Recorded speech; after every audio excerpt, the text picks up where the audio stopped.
Alright, this is David Brown again, here on episode 7 of the FV Intern Roadshow.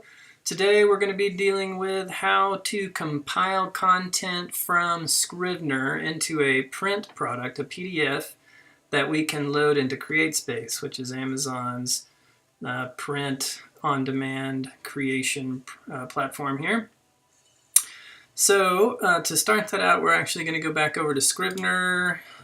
Here's my Scrivener file. We're working in the green ones again today, and we're going to do episode 3. So here's my binder over here. This is the way I've got it organized with pre-matter at the front, and then I've got episodes 0, 1, 2. My episode 3 folder is the one that's open right now, and then some ending matter down here at the bottom.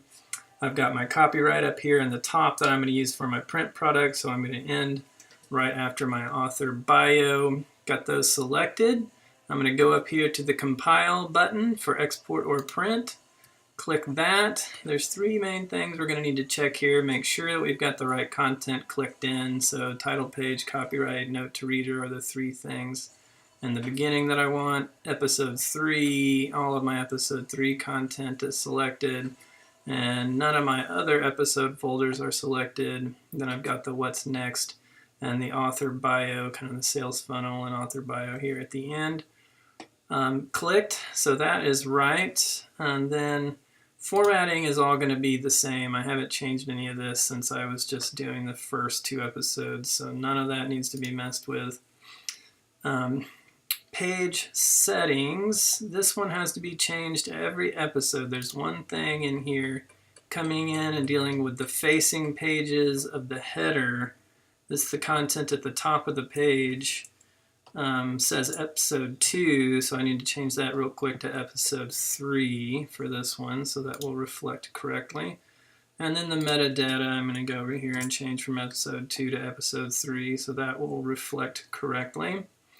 And everything else is good to go. So I'm going to hit compile. I'm going to be saving this same taxonomy except episode 3 into my green ones KDP folder where this is now my KDP and CreateSpace folder. I'm just putting it all in the same folder. It's getting a bit jumbled, but 10 episodes worth of stuff in there so far. Okie dokie, so we have that product created. Now we're going to minimize this and jump back over. Here is our CreateSpace Fiction Vortex account. I just had started here putting in episode 3 as the title. This will be the same as KDP, so we're going to use episode 3 as the title, the green ones as the subtitle. I'm the author of this one. And then we're going to do authored with, we'll add that in and do fiction vortex. Then this is a series, come down here. The serial box is going to be the series title, Schism 8 in this case. English, publication date, I'm just going to choose today. We're going to go with the ISBN from CreateSpace.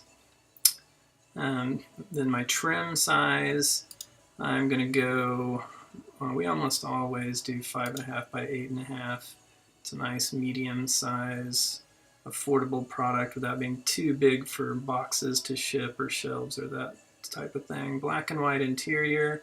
I like the cream paper color, especially for these kind of pulpy novels. Feels a little more historic, relic, archival to me. Then we're down here now to our interior file. This is the one we just made. So we can browse for that. It's in our green ones KDP folder here. This is it down here. Green ones, episode 3, CreateSpace, PDF file. So that's the one we want. I'm going to put that in there. Notice we have it set without bleed so that it ends before the edge of the page for the interior. Then we've got the cover. which I have already made using Adobe Illustrator. So if we browse for that, that should be in here in the same folder. Come back up here for episode 3, green ones cover, create space. So we'll put that in as well. Then we'll keep on trucking down here. We're going to stay with the glossy finish. Episode 3 description. So this again is when I would bring in my cut and paste content that I have over here. Here's my product description. And for the print products, we're not even doing an episodic, the description of the single episode, just the description of the actual series. So it's exactly the same every time. Then I'm going to come in here and choose my category. Got to go up and find fiction, and then fantasy, and then paranormal, choose that category. Author biography content, same thing. I got that here on my cut and paste file. This is the content for me, my bio. Put that in, same for every single episode. It's in English. This is in the United States. Cut and paste one last time. My keywords. This one on CreateSpace, they only give you 5 keywords instead of 7. So I'm going to take 2 of them out to get it back down to just the 5. This does not contain adult content or large print. And so that pretty much gets us to the bottom of the first go round. Then you have to save your progress, which will take a little bit before you can fill in your sales channels and your pricing and all that kind of stuff. So it's uploading the cover.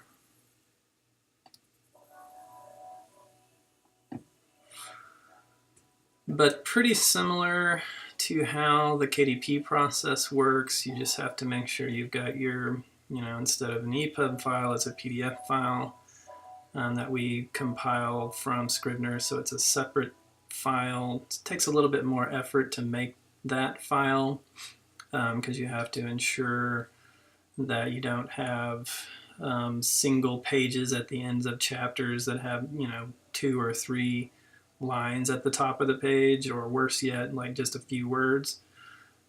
Typically, you should have at least 4 to 6 lines of text on a page.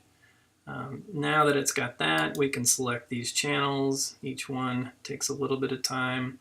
For what we're doing, we're going to be selecting the standard distribution channels that are free, Amazon.com, Amazon Europe, and the CreateSpace store. This one is super nice. Otherwise, we would never be able to ship books to Europe from here. I'm not going to worry about any of these on these products for now. And we're setting this product almost at the bare minimum that we can. All these individual pulp episodes, they're only like 50-page books.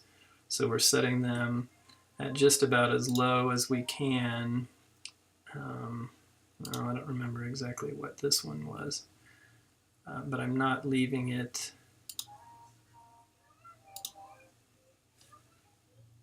based on this computation. Oh yeah, that's right, it was 277. So I'm changing this one to 299. For these print products, it's not, it's just a little bit of extra work here to make it an even number so that, it seems legit for that market instead of having it be some sort of odd, weird amount. But this means we're going to be barely making any royalties on these sales. That's fine. This is, in order to capture people that read only print, this isn't going to be our main profit maker. We've got all that set up. We'll save that progress so that our channels will be complete, pricing will be complete, and all these things will go away. At this point, we're ready to hit submit for review, but this is where I'm going to stop. I'm actually going to go back and check the file that I compiled to make sure that it's exactly the way that I want it to be right here, this Ep3, and before I send in for review. But that's pretty much that process. Not too difficult. We'll probably have to go through another episode next on, creating the print products and the print covers and all that good stuff. But thanks for joining us for another episode of the FV Intern Roadshow. Catch you next time.